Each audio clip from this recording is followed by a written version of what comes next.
Happy. That's not New Year yet. What was I going to say? Should I stay or should I go now? Oh, you got a song today in your heart? If I stay, there will be trouble.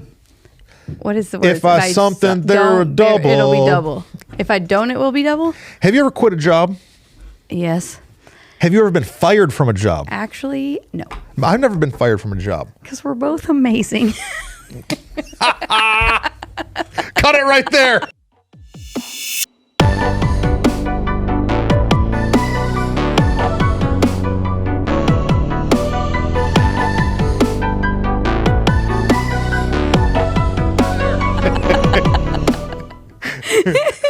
Okay. No, I was thinking that the other day. Neither one of us have been, have we?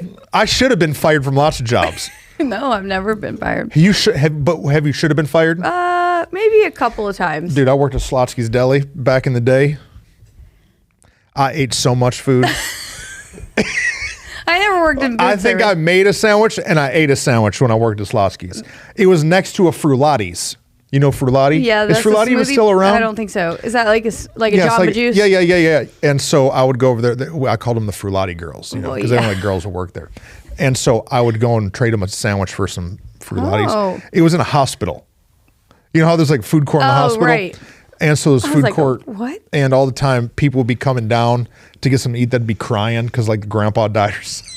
Like somebody died. You're laughing. I know, but it's just weird. I'm making sandwiches for people that are like crying, and I'd feel so bad for them. I'd be like, pray with them? No, I'd be like, I gave you a free cheesecake. And they'd be like, thank you, my grandpa died. And so they didn't fire me, but dude, I was straight giving some food away. You were giving stuff away. No, I worked for like a cleaning company in high school, and I would go and clean office building after school, and I was supposed to every time change the trash bag no matter what, but like if they only had paper in there, I'm just dumping it and leaving it. Yeah, just snag that trash. Like they didn't know. So there was it was supposed to take me like an hour and a half, and they were sometimes taking me 45 minutes.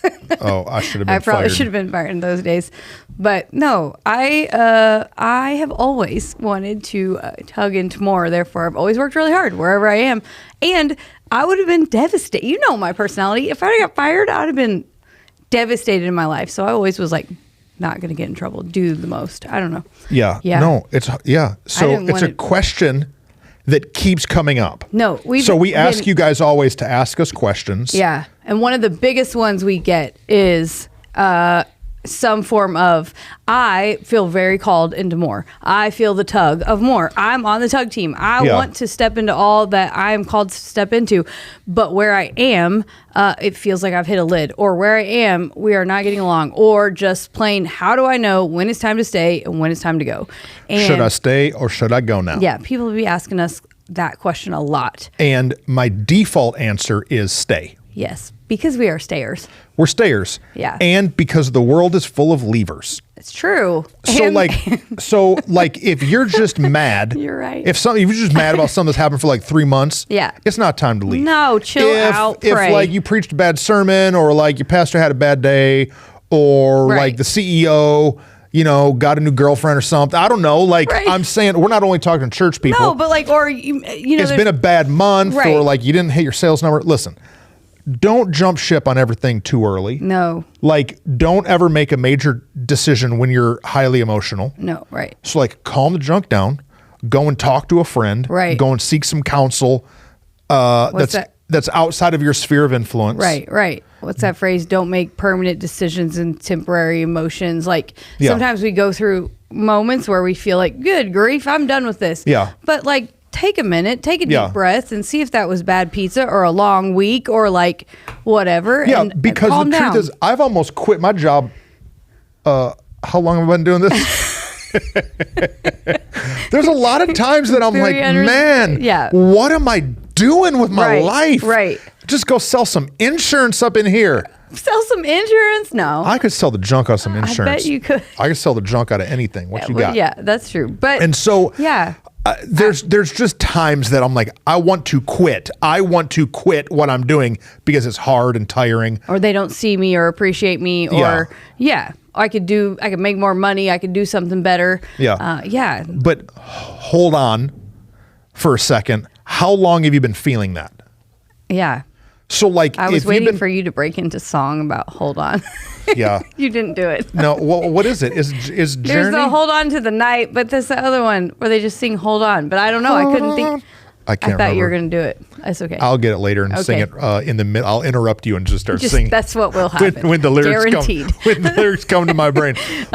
So like if you've been chewing on it for a while, yeah, or like the boats are rocking right. and like what's happening, right? How do you know when it's time to make a transition? Yeah, it's really good. Now, first of all, if you're married, that's not what we're talking about. Nope, not what we're talking about. This is not like, man, my husband won't do the dishes, I'm going to divorce that fool. Okay. That's not what I'm talking about. No. We're talking about like in a leadership business, I'm going to walk out on my children. That is not ever a good idea. That's not what we're talking about. No, that's really good. A good delineation. Yeah. So like if you're married, you got to work that junk out. There are a few places maybe where it's the right thing to, but 99.9% of the time you need to stay. Yeah, work on it. Work on that junk. But yeah, in job, in your job, or maybe in like a new season of like, should I shift vocations? Should I start a new life path? That kind of thing. Let's talk about how people can determine. First of all, have you actually talked to anyone about it that you feel like is someone full of wisdom, or are you only talking about it with the girls at happy hour that you're complaining with? Whoa. You know what I'm saying? Shots fired. I'm not trying to shoot them. I'm just saying. Or are you only talking it to yourself? Because a lot of the thoughts I have in my own head are crazy. This is true. Not about you, about all of us. No, you don't. You. I'm saying like right. When it's just me. Right. You know, if they lock someone in solitary confinement, they go crazy. You know why? They only get to talk to themselves. Right. So in our own thoughts, process it. And crazy. Process it with somebody that wants your best. That's good. They don't want nothing from you. Right. You know what I mean? No, that cares for you, is going to give you real wisdom, is going to actually speak what's truth, not just what's feelings. Yeah. Because feelings are the thing that I think so often it just doesn't feel good anymore. Well, it might not feel good, but is it the right thing? And that's beyond your spouse. 100%, because they're walking through it with you. They're walking through it with you. So like Rachel, if someone's against me, Rachel's finna kill them. Right. So like sometimes processing with Rachel is great. It's great. Even processing with you and Aaron is great. But y'all got my back so much. Right. That I'm going to be like, let's go fight. You're ready to fight. So sometimes you've got to process just from wisdom. Right. Just from like a little bit outside. Somebody who doesn't have any really full skin in the game of that they're just able to see it clearly. Yeah. No, that's really good But wisdom. we want to hide all of our stuff. Yeah, because we know that most often it's not just the other person's fault. There's also our fault in it too. And so we don't want to tell both sides and all the pieces. We just want to tell what we're frustrated about. Oh, they're such a loser. Yeah. My not leader's that we the worst. didn't show up 3 times when we said we would, you know, or whatever, like whatever it is. Yeah. And so I think we have to build, before we go speak to wisdom, we have to build an honest list of like what's really happening, or like maybe it's not a list, but like an account of what's actually going on. So that we can kind of build out a pros and cons list. It can get in that scenario can get really tricky. So we have to be careful, but we do want to say what's real and what's not real, and then be able to speak out. Go ahead. What you just said is really good. But right before that, so you make a list of what's on them, right, and what's on me, right. What have I done what have I attempted in order to if your current job, employment, ministry position, right. If some of it's on the people you're working for, cool. Right. But how much of it's on you too? Right. We fired a guy not too long ago. Mm-hmm. This joker couldn't show up for work on time. Oh, yeah. No, right. Couldn't meet deadlines. No. Was over budget. Was losing junk. Right. Was rude to people. Right. Like the list on him was so long. Right. But in the conversations as like the hammer was coming down, he couldn't see anything on him. He could only see pointing fingers at other people in the departments, even at volunteer. Yeah. Just pointing fingers. Right. You know what that's called? No self-awareness. Right. Link it. I think that we've got a whole teaching on self-awareness that like get self-aware. Right. Because maybe you're part of the, I love you, but maybe you're part of the problem. Because if you left that job, and then you left that job, and then you left that job. You ever see people on Facebook? We had a guy apply here to get a job here, and I went and looked at his Facebook profile. That dude had like 19 jobs listed on his Facebook I used to work at, and I was like, not hiring this guy. Right. This dude can't keep a job for 9 months. No, Guess what? He'll be mad at me in 9 months. Exactly. No, it's true. So some self-awareness is important. Yeah, and look at your track record. That's a really good one. That like, be willing to say, have I stayed or have I left? Because if you or I... We're beating people up early. I know we're beating y'all up early. We're going to start beating up everybody else in just a minute. Yeah, okay, no. People going to just like click off. No, they're like, man, these guys are blaming me. No, it's just good because we have to have self-awareness enough.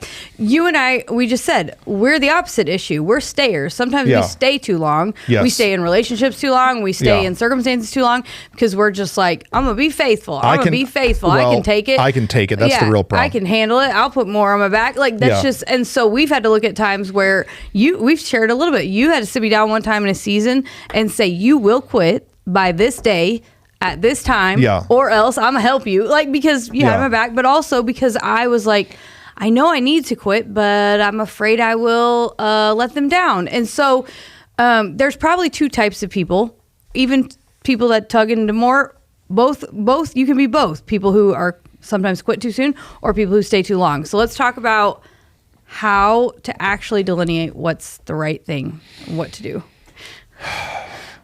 Your face. I'm like, no, I don't know. There's a lot. It's hard.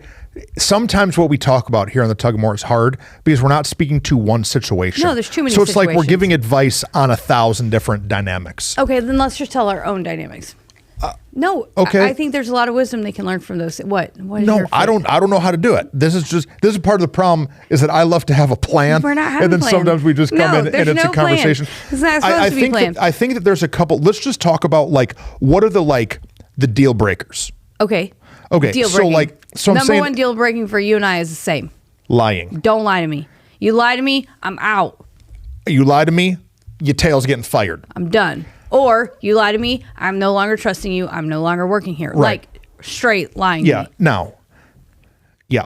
What? No, I want to preface it, but then I don't. No, right. So like if you're somewhere and you're working for a leader who lies to you, right, lies about you, and it's not like little accidental like miscommunication or like don't need to know. Sometimes in an organization there's information you do not need to be privy to. So talk about it so people aren't confused. Yeah, so it doesn't mean, oh, you didn't tell me that you guys were in a merger acquisition of blah blah blah until now when it's coming for a vote. I have no idea what I'm saying, but no, well, you didn't need to know, but now they're telling you now. That's different. But if you're finding out that you are being blatantly lied to about what they're maybe what they're promising you, maybe what they're promising other people, and they're telling you different things. Maybe you're asked to do some things that are lying and manipulative. Maybe they're lying about you. You said, which is a huge red flag. That is not cool. That's never good. Not just you haven't been informed of all the details. Especially us girls, we want all the details. We're not always privy to all the details. Right. But if you're being straight lied to, or you find out that your leader is a liar, that is not a safe environment for you to continue to be in. So I love that you created that delineation because there's plenty of times that I do not give everybody all of the information. No, correct. Because if I had to give everyone all the information, my whole life would just be talking about what I already did. Right. That's not what we're talking about. So you can't be like, well, my pastor, he didn't tell me that we're going to have 4 Christmas services, so he lied. No, man. It's August. He don't need to tell you that. You know what I'm saying? No. Right. But like if they're lying about situations. Right. Circumstances. Or lying about what they said or he said or she said. Or they're telling you one thing and then you're finding out. somebody else totally opposite things. Then it's time to really examine if you can stay. Yeah. And you shouldn't just leave in your head like, oh, well, I guess we should get to that in a minute. But I'm just saying, if they're lying, you need to confront the lie before you leave. But we can get to how you leave in a second, I guess. Confront the lie. Yeah. What else? So I think that. And then there's the actual abuse. Like if someone is cursing at you, yelling. I mean, the reason why the one organization belittling. that I had to leave, it was a toxic environment. It was not safe Nobody was punching you. No, nobody was hitting me or touching you or nothing. No, nothing weird like that. No, right, nothing weird like that. But it was just a toxic, negative. You're going home like you've been walking through a trash heap. Yes, and so it was like this environment is no longer healthy for my family, for my home, for the environment that I live in. I imagine for other people, maybe you hang out. I've heard of some dudes who work with other dudes, and those dudes are doing things that these dudes are trying to quit doing. Like, that's not a safe environment. If all the guys you work with are going to the strip club every week. Right. That's probably not safe and smart. Yeah, if all they do is get around and drink and and you can't say no to it, then that's not good. I don't know. We got to go back to lying. Oh, we weren't done with lying. Okay, no, go back. Well, I thought we were. Oh, go. So yeah, abusive, dangerous. Negative, like really vulgar. Volatile. Yeah. There's also manipulative. Oh yeah, that's true. And so there's a difference between just lying and manipulating, because sometimes people manipulative is when someone says something to you to try to influence your thoughts different from what they know you will think. Right. It's when they leave out things, or they put in things, or they say it in a way, they're tricking you. Right. They're manipulating you. There's an environment that's being created that's playing you against other people. Right. Right. This happens in churches. Right. From insecure leaders. 100%. Where they try to play this person against this person, because if this person doesn't like this person, then they're going to trust me the most. And leaders that want everyone to trust them and not trust each other is dangerous. Very, very dangerous. But they gaslight. You know what gaslighting is? It's like, there's like it's like a story from the 1800s or something. There was a guy who he was lighting a gas lamp outside of their house or something on a pole, and his wife kept saying, the gas light on. He says, no, it's not. Right. She's like, yeah, I'm looking at it right now. He's like, it's not on. Right. There's no lamp on. And he making her feel crazy. He made her feel crazy. Right. And so because he's saying if you're crazy on your own, don't blame it on somebody else. Right. Those are talk to a counselor. Get some self-perspective. This is what I'm saying. But if there's somebody who's doing things that when you're done talking to them, you feel more confused. Right. Because they're not clear. Everything ends with a rabbit trail. Right. Maybe they're manipulating. Yeah. You. But sadly, because we've been manipulated in our life, I do want to say we have to be careful. Again, this is where the community and the people of wisdom come into play to make sure that we can have someone who helps us kind of see, am I being manipulated, or have I been manipulated by someone else in the past that now I think I'm being manipulated when I'm not being manipulated. So you got to deal with your trauma. You got to be emotionally healthy. You got to have wisdom to help you sort it out. No, this is great. You and I have done this. You and I have both been manipulated by other people. Yeah. And there's been seasons where I've had to say, hey, am I being manipulated? And you're like, no, this is just what happened, or vice versa. Me too. There's been times that I get mad at somebody because I think they're trying to manipulate me. Yeah. And Whitney's like, no, they're not trying to manipulate you. They said this and then you said that. And I'm like, what? That's all that happened? Yeah. Meanwhile, I got a gun and I'm about to kill somebody. Right. Not really. Not but a real gun, an emotional gun. I'm emotionally spooled up. Right. Because I think they're doing what somebody else has done. Right. So that's important. But yes, I think those scenarios are I really can't think of another one cheating goes along with lying. Well, I think there's if you know something is happening that is unscrupulous. Right. Cover-ups. If there's cover-ups happening. So illegal things. I have a friend who was at a church. Yeah. That there was some molestation stuff going on. Right. And it was out, but the church was trying to cover it all up and pay people off and oh yeah. And the dude was like, I'm out. Yeah. So illegal. And so he bounced because he knew this is really not good. Well, he confronted it and they said, we're not going to do anything about it. And so he's like, okay. He said, I don't want to be associated with this. So he left. Yeah. So I think anything that's goes against your moral compass or is illegal or not correct, those kind of things, again, go with lying, go with cheating, manipulation, and abuse. All of that is a go. Yeah. You got to go right now. Yeah. You don't got to wait and pray about it. It's time to move. Okay, so those are some extremes. Yeah. We went from the extreme of relax, you're being emotional. Right. To the danger run zone. But then there's all of this middle ground. Yeah. That I think most people. That's where most people probably find themselves. Of like, should I leave? I haven't got a raise. Right. Should I leave? My budget hasn't increased. Should I leave? They're not giving me opportunity. I don't get to preach as many times as I want. Right. Should I leave? I didn't get the promotion. I don't feel utilized. Valued, yeah. These are the like, okay, you gotta really chew on it. Yeah. And so I think we said it before, but you have to start first, you have to look at your track record and say like, well, have I been patient long enough in the area where I am? You said it a while ago about somebody said, I was a youth pastor here for a year and then here for a year and then here for a year. So I've been a youth pastor for 3 years, but really they've only been a youth pastor for a year at 3 places. So have you only been managing that department for a year at 3 different places, or have you really been doing it for 3 years? You know that you've stayed as long as you feel like it's a good time to stay, but it still feels like something's not right. So what should you do to determine whether to stay or whether to go?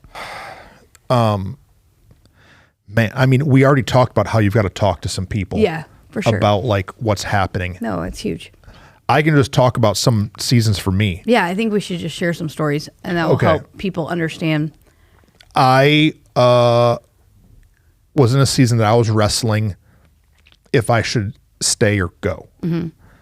And was looking at a bunch of issues and had created my pros and cons list and all the things and didn't know what to do because I lean more to the stayer than a runner. Yeah. I'd rather fight than flight. Right. And so, lots. I talked about it a lot with Rachel. Yeah. And then I thankfully had real community. Right. Already. Right. And my real community could see in me that I wasn't okay, but didn't know why because I refused to talk about it. I remember getting together with y'all and with another couple of our friends, and it was like we would all get together and talk about life and stuff, and everybody would talk about their work. Right. Rachel would talk about the school, Aaron would talk about the airport, you would talk about the dentist office or cosmetic sales or whatever. And I remember I would just kind of like not get into it because I didn't want to dishonor anything. But real community could see what was happening. Yeah. See into that me. You as who you were was being stifled and not your best self. And so I remember there being a night that we all went out to dinner and everybody started asking me questions. And I got kind of mad, not kind of mad. No, I got mad. Yeah. Because I felt kind of ganged up on. But it wasn't ganged up on, it was ganged up for. Right. And so these people y'all started asking me questions. And I felt like I was standing in front of my leader, protecting. Yeah. We talked the last one about armor bearing. Right. And I felt like I was holding the shield for my leader, towing the line, protecting the house, doing what I needed to do. But it felt like there were so many things that were going on that didn't make sense, that I knew in my head didn't make sense, but refused to talk about, that it felt like I got shot full of so many holes that you could literally see through my body into what was actually happening inside of the church. Yeah. And in that moment, we were at PF Chang's. We were at PF Chang's. It was 6 people. Yeah. And I said, you guys were asking me so many questions, but it was because I had healthy community that I could actually have people who cared about me ask me these questions I needed to be asked, that I had to get up and excuse myself and go to the bathroom. Yeah. And I went to the bathroom. I started crying, like not panic attack, but like I just didn't know what a panic attack was, and so that's probably what was happening to me. Say, for the years that we've been like, I'm not having a panic attack. What's that? And so Aaron, I'm guessing you sent Aaron into the bathroom to see if I was okay. And so Aaron came in the bathroom, and this other friend came in the bathroom, and they like prayed for me in the PF Chang's bathroom. And so I came out and sat down and talked, and it was like scales fell off my eyes. Yeah. It was like for all this time, I was protecting, defending,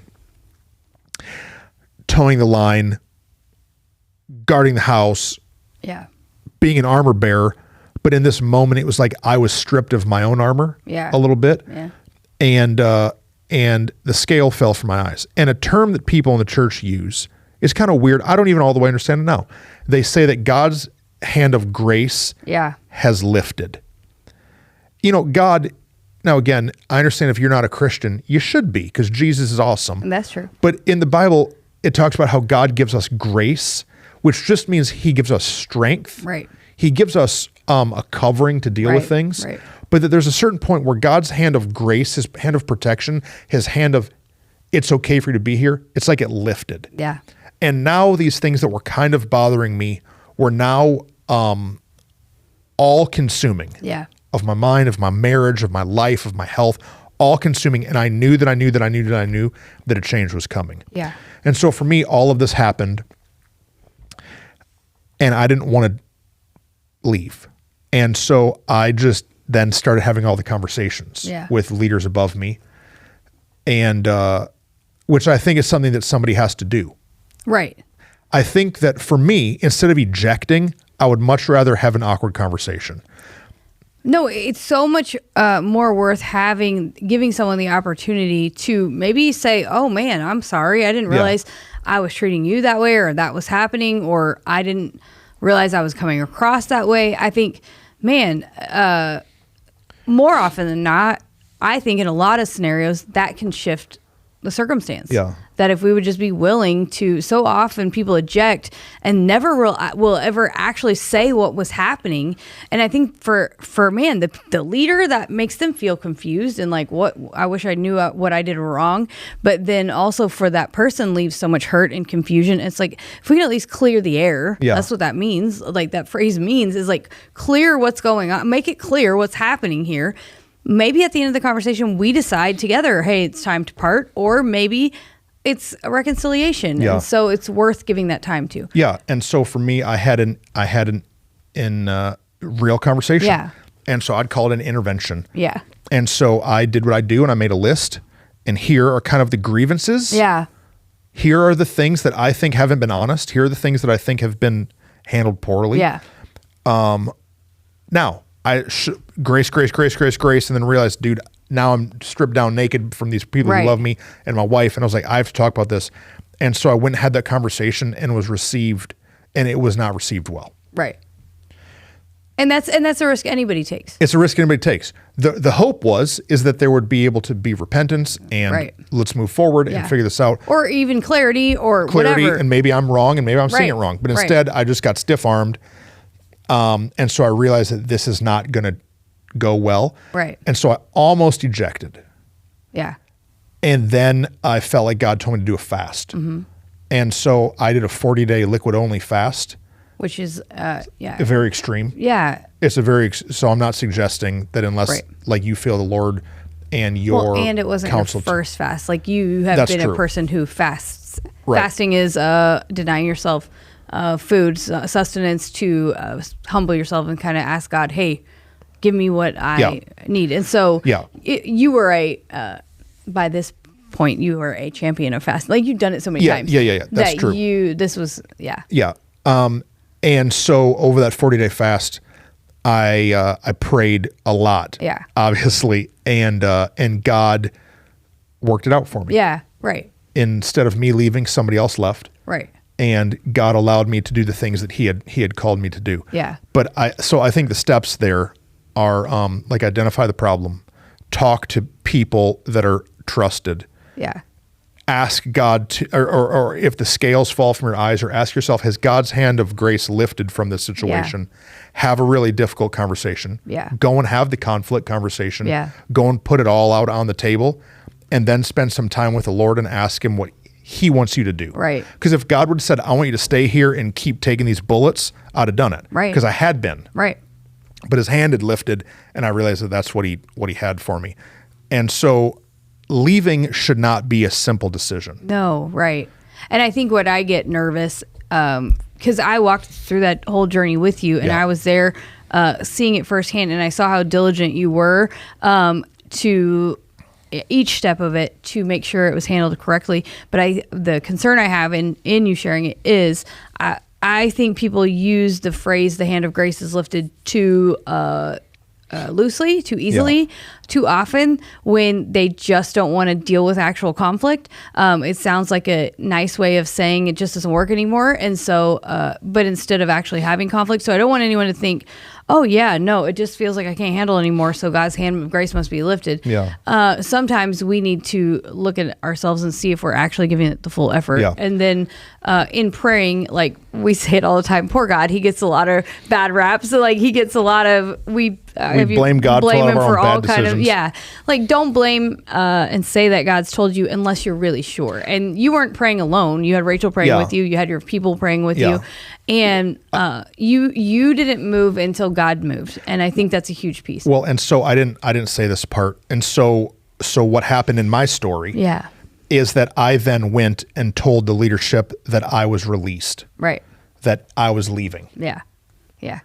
That I felt like I was released from the call in this position, and then it still wasn't a healthy dynamic. But I was asked to wait a little while for the benefit of the church. Yeah. And that ask was right. Because if in that moment I would have selfishly left right then, it would have been detrimental for the church. Absolutely. There was already other things exploding and people leaving and changes. And if I would have jumped out of the ship would have rocked so hard it would have capsized. There would have been all kind of problems. Yeah. And so I stayed longer than I wanted to. Because I knew it was the right thing to do. Right. And then in that season of staying, God answered the... I was then elevated into the lead role. Yeah. Which I think is a huge piece, because it's not likely that most of the time it works out like that. Like, no, it's very odd. I did not think that this is what was going to happen. No, and most often in our circumstances, that's probably not what's going to happen. However, I do think that God can be very intentional to show you open and close doors in those seasons and situations. And so we just have to be willing to say, hey, I am going to trust God more than I trust my own feelings and emotions. For you made that decision to stay what you just said, because it was the right thing for other people, which was what you feel the most called to. You feel called to other people and to serving them. And so because of that, you stayed, even though it was still very awkward and uncomfortable for you. And so in those scenarios, we might feel like, okay, the hand of grace is Whitney. No, really, I prayed. It's lifted. It's done. It's time. But let's be careful to not jump ship too quickly and to wait until the right door opens. Because I know people who've said, hey, the hand of grace is lifted, and the very first opportunity they jumped out into, rather than there might have been something actually better coming. And so I think we just have to be really diligent and careful to say, hey, maybe my season is wrapping up. And so while it is, what I remember about you in that season, because you knew this season, whatever it looks like, is wrapping up, I'm going to be intentional to close all the loops that I can before I go. You were not for me, not for you, for the benefit of the organization. And so I remember that you were intentional to make sure that if you were leaving, you left well, that you left certain departments that you were over, certain leaders that you were over, that you had them ready and prepped. They didn't even know what was happening yet. Yeah. You didn't go say, hey, I've told, and that was another piece. You're not blabbing it to anybody. These were your best friend people. This was not just a group of people that were in the church. These were people you were doing actual life with. Other than that, no one else knew. And so, but in that, you were prepping leaders around you to carry what they needed to carry in the event that you are no longer there anymore. And I think so often we can get that word you used before, so myopic, that we're so focused on, okay, I'm about to eject, that we just start dropping everything rather than equipping the things around us to succeed. The mark of a true leader is when they're not there anymore, how does it go on? Yeah. And you were preparing everything around you to keep thriving in your absence. And I think that's a huge piece that people often miss, that it might be time to leave, but don't leave your youth pastor with no leaders. Right. Don't talk bad about the leadership above you and then get these leaders to eject, because what about that 13-year-old boy that just needs to know God loves him? Yeah, don't burn it down. I see pastors or youth pastors or leaders, they'll leave a church and then they'll say they'll say, yeah, look at them now. Huh. Yeah. We had 200 kids in our youth group. Hey, look, now they only got 80. Right. Dude, that's the most disgusting heart. Right. God spits that out of his mouth. No, that's disgusting. No, it's terrible. And I've seen it's what happens. I've seen leaders who've drained bank accounts before they go to try to like set up the people coming behind them for failure. That is so not kind and immature and all the things. But man, if you leave somewhere and it thrives without you, you did a good job. That means you were doing good. So that's good, right? Rather than we get insecure and we don't want it to thrive. And we had somebody reach out recently and ask, hey, we follow tugging more. We feel tugged into more. And because of that, we did make a transition and we felt like it was the right timing. However, we didn't get to finish everything we hoped to. And that feels heavy and hard and kind of sad.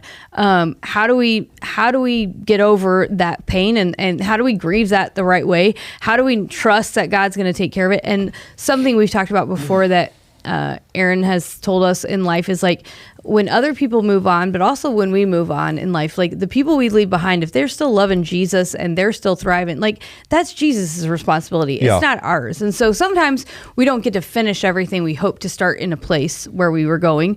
But if we've done all we can to prepare the people around us to step into more, once we're gone, that's all we can do. Right. And I think that's what I watched you do so well, was to prep people. What ended up happening is that you didn't know it, but you were going to stay. And so instead what happened was you'd already built yourself a little army to help you, of a few of us that were willing to say, hey, we're going to step in and jump in and now lead with you. Once you did leave. And so if we'll just look to the betterment of others in our transition, God's going to honor that. Yeah. That's good. What? I don't know. I got a little bit in my feels in this conversation, so I'm trying to navigate what to say that's actually beneficial, because transitions are painful. It's super painful. Years later. Yeah. It's still painful. No, right. Of course. And so what can be really easy to happen in hard transitions is to want to start throwing mud everywhere. Right. If the shepherds get into a fight, we should not let the sheep get covered in mud. Right.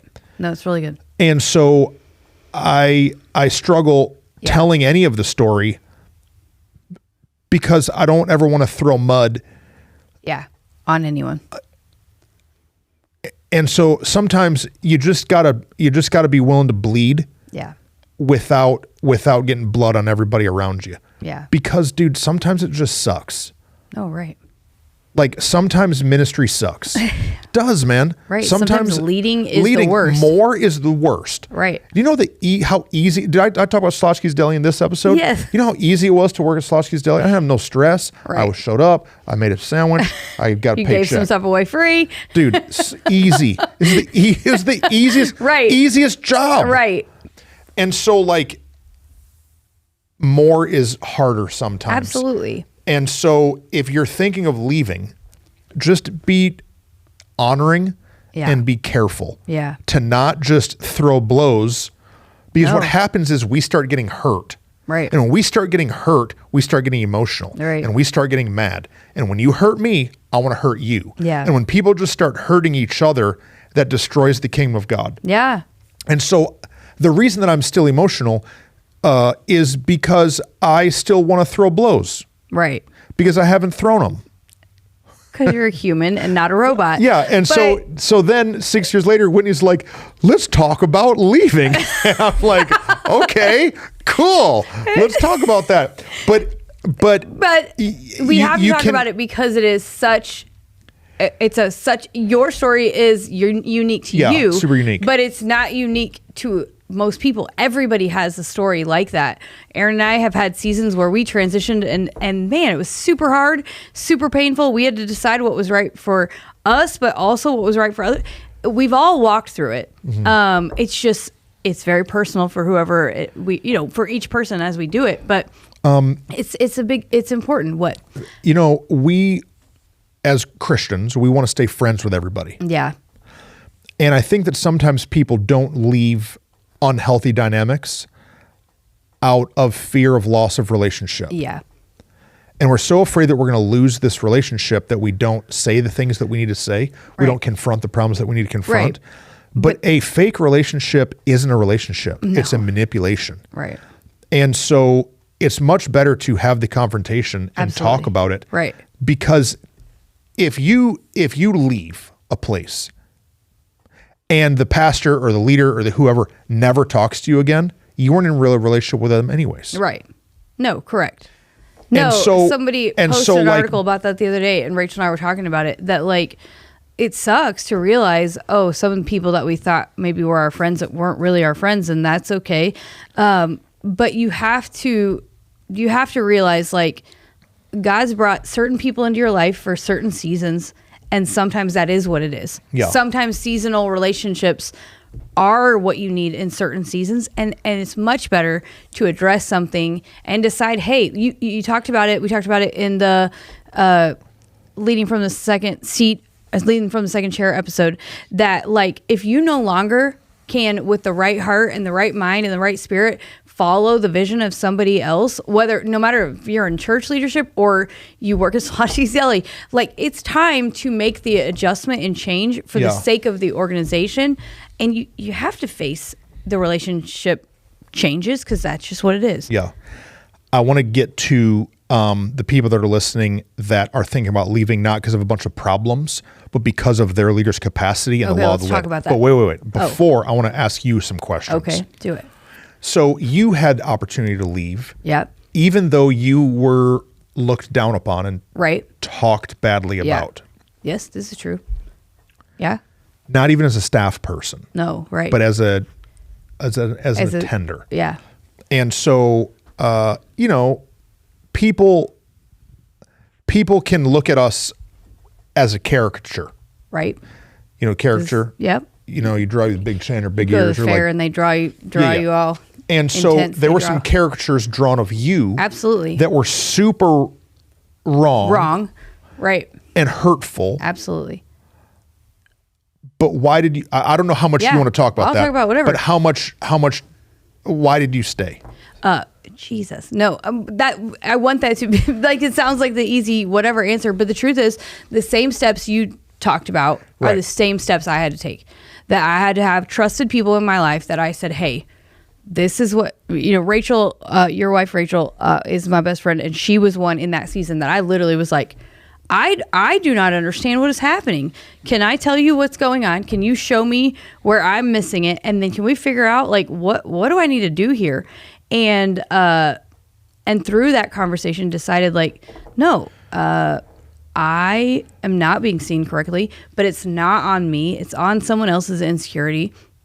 They're speaking negatively, but yet God has given me the grace and the gifting to have this other community of people here.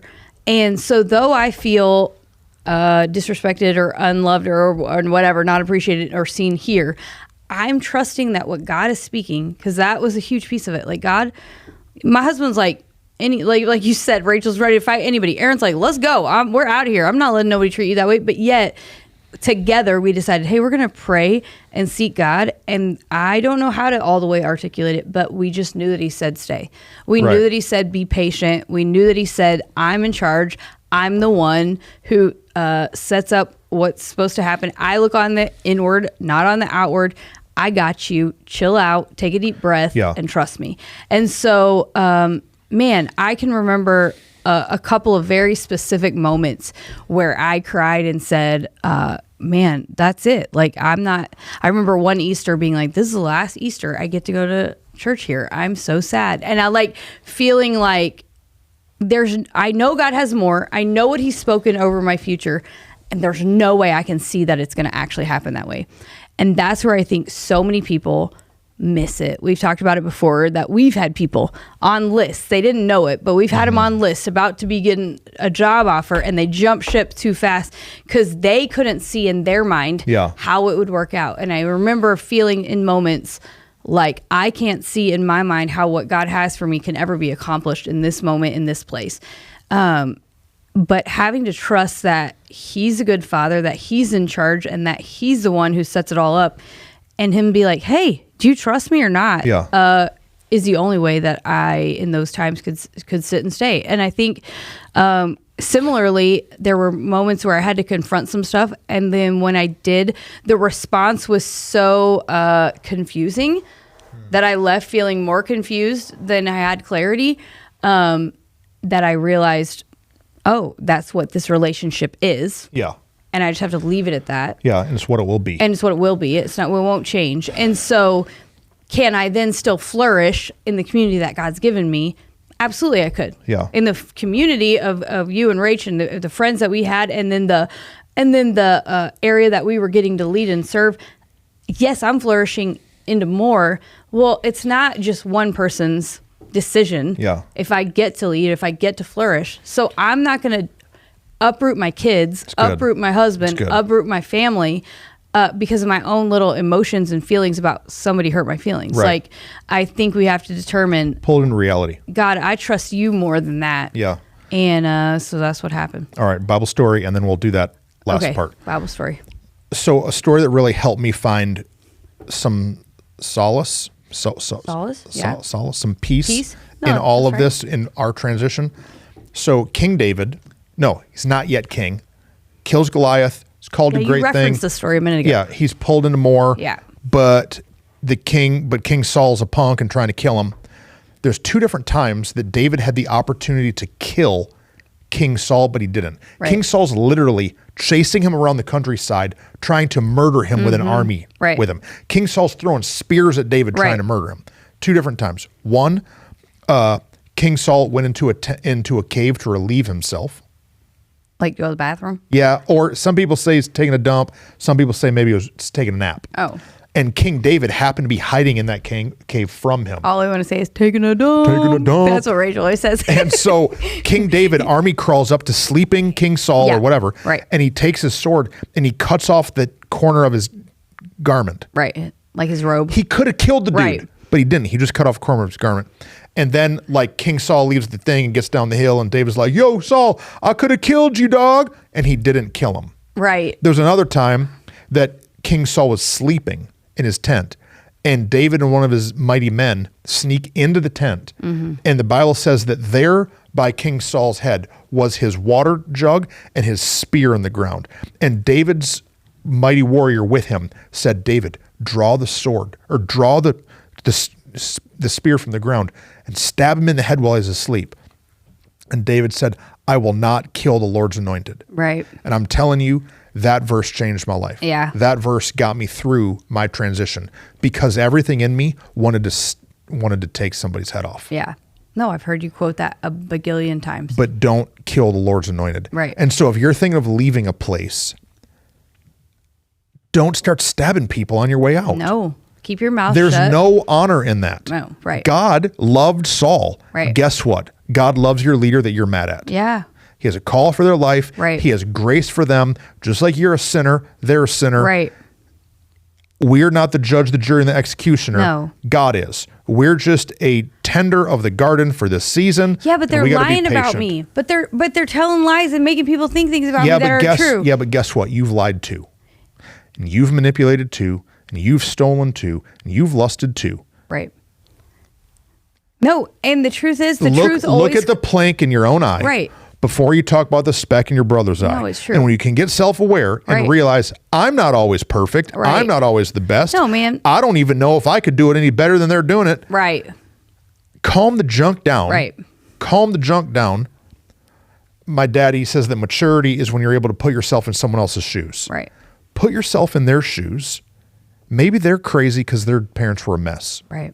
Have the empathy and the, Maybe they went through some trauma in their life, and maybe their trauma caused them not to trust anybody. No. I don't know what it is. No, right. Because the more you can be empathetic and have a little bit of pity for their circumstances and their situation, the less it's going to frustrate you. But also, the truth comes out in the end. Truth comes out. If you and haven't lied and they have lied, smart people are going to figure it out. Smart people know the truth. It's going to come out. You don't gotta do it. Let God be Let God be the judge. Like, let him do it. He's your defender. Yeah. God can protect me way better than I can protect myself. Yeah. And if I would have, like, I think about it now, I'm like, if I would have fought and tried to make my own way and prove myself my own way, I'd have just made a fool of myself. Well, you would have looked like what they were calling you. Exactly. Yeah. No, it's true. Okay. And so don't do it. Okay, wait, what's the other thing we're supposed to talk about? So if you've made it this whole time and this is not your situation, here you go. Maybe you're at a church or an organization or whatever that the leader above you just isn't trying. Right. Just isn't sharp. Right. Just as satisfied with where they are. And so you keep hitting the law of the lid, a la John Maxwell, 1990, whatever. You're hitting the law of the lid and you feel like you can't thrive. Right. You've tried all the things. Right. And so you feel like you're in a jar. Yeah. Stunted, squelched. Whatever. I think that is all about just God's timing. Yeah. Right. Like. No, right. It's all about timing. He's teaching you some things, some patience, some all kinds of pieces. And so decide to learn them. Yeah. Like, don't just get frustrated and miss the lessons he's trying to teach you, because then his timing may have to get longer. and I would say ask for the right open door. Correct. Don't chase it down, because the grass is always greener. Always. Grass is so easy. Grass is always greener. Living Church is killing it, but the grass is always greener. Absolutely. No, we were just talking about it today. You can look at somebody's Instagram and you think their story looks better than yours. You can look and think, oh man, we sucked at this thing and we screwed that up, and man, this got messed up. There's plenty of churches I could go and be the pastor of. Right. They got a big budget and a bunch of people in a paid off building. They just got an old pastor and need somebody new with some energy in there. And so, but what are you called to do? Who are you called to lead? So the grass is always greener. Right. What I'm saying is we've got to pray and say, okay, God, I'm stunted here. Right. I feel like I've reached all that I can do here. The leader's not leaving, or, whatever. Yeah. Then say, okay, God, open a door. Yeah. Lead me, speak to me. Right. Put a cloud in the day, pillar of fire by night. Give me an obvious, like, oh, what if I went and did this? Yeah. But instead, we start throwing resumes around and start chasing everything down. Jumping from place to place. No, whether slow down it's a church context or another context, we've seen people who, maybe in this last season with the pandemic and all the things, lost a job where they were making a great amount of money, and now the only jobs available are half as much. And so, well, I'll just wait. Well, no, go get doing something until you can get to where you're going. Like, stay faithfully working and being obedient and tugging into more. Don't get all I deserve this or I deserve that and jump around. There's just so many of it that I'm like, I don't know how to speak to all of it, but trust the timing of God more than the timing of yourself, because we always are going to try to go faster than God wants us to. Yeah. That's what we've had to learn, is to wait. Who do you think in heaven is going to get the bigger mansion? Should I say actual names? Joel Osteen. Oh, I didn't know. Mega church pastor. Yeah. Number one author, Joel Osteen. Right. You think he's going to have a bigger mansion in heaven? Or do you think the pastor of a church in a town that only has 700 people that live there, and he was faithful there for 40 years? I don't know. Right. I was going to say, I don't know the answer, but I do know I'm saying is, that if they're both doing all that God's asked them to do, and they're giving the energy of their day, the full energy of their day towards doing what they're supposed to do. I'm just saying. God's proud of them. Saying that in God's economy, He does not value the things that we value. No. In the same way. No. And so, like, when you're wrestling, is what I'm doing important, right? Or the tug of more, I'm called to more and greater and bigger things. That's dangerous sometimes. No, right. Because, like, super dangerous. What has God called you to do? Right. Quit chasing Furtick, man. Yeah, you're not Furtick. Don't chase me. Right. Right. There's guys that I have to battle in my own mind that I'm chasing them.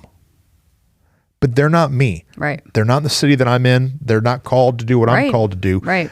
And so when we start comparing, we start getting frustrating. Yeah, comparison kills all joy. Mark Twain. Is that Mark Twain? Yeah, Mark Twain said it. I think. At least he's who I always quote to say it. Who knows? Maybe it was Gandhi. I don't know who said it. Stephen Furtick. That's what I thought. Right. Comparison kills all joy. We start comparing, and then we think that what we're doing is not accomplishing, and then we think we're called to more, but we can't do it. No. Man, you know what would be incredible? Is if you're in a town of 700 and your church has 500 people. That's insane. That's insanity. Right. You're a better pastor than me. If you're in a church of 700 people, you got 140 people. Yeah. That's 20% of your community. That's crazy. Right. So like we've got to look at it on real scales. Yeah. And see what God values, because like, in my lifetime, I'm going to see thousands of people come to Jesus. Yeah. But someone who accepted to be a missionary over in North Korea and only 3 people get saved in 40 years, God is so proud of them for their faithfulness. Absolutely. How faithful am I? Right. Really? Right. With your Cabo tan. With my Cabo tan, my house has air conditioning. Right. I own a car. Right. No, it's true. I have a bed that you push a button and it goes. Mrrr. Yeah. I'm just saying, like, man, we start to view things funny. No, it's true. It's really good. I think that if you are somewhere, you feel like, okay. William's in Cabo, she just didn't get the same tan favor. Well, I'm not Assyrian, so it takes me a while. I got to get that base burn before I can get the base tan.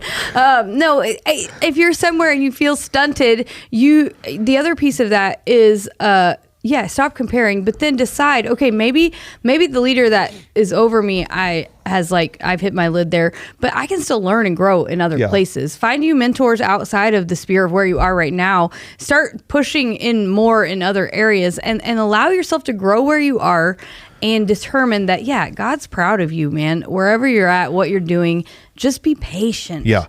Okay. This one, like we said at the beginning, is hard because it's not situational. So let's do this. Yeah. If you have a question that's situational, that's directly what you're dealing with, write it in. Yeah. Let's do that, and then we can even answer. So here's how you ask this question. You write it down on a piece of paper, you fold it up, put it in an envelope, put a stamp on it, lick it, take care in your mailbox. What? Oh, wait, no. It's not that hard anymore. It's actually super easy to write us a question. You literally comment just use it on your phone and just write us a comment. You're a mess. I was like, what? What address are we going to give them to mail to? Oh, crap. Well, we're selling this building, so I don't even know. So ask us a question. You can do it on YouTube, Instagram, Facebook, wherever. Ask us questions. We'd love to hear it and, answer the question. All right, I'm going to go cry now that you made me talk about all that. Okay, sorry. All right. Love see you y'all. guys. Love you. Bye.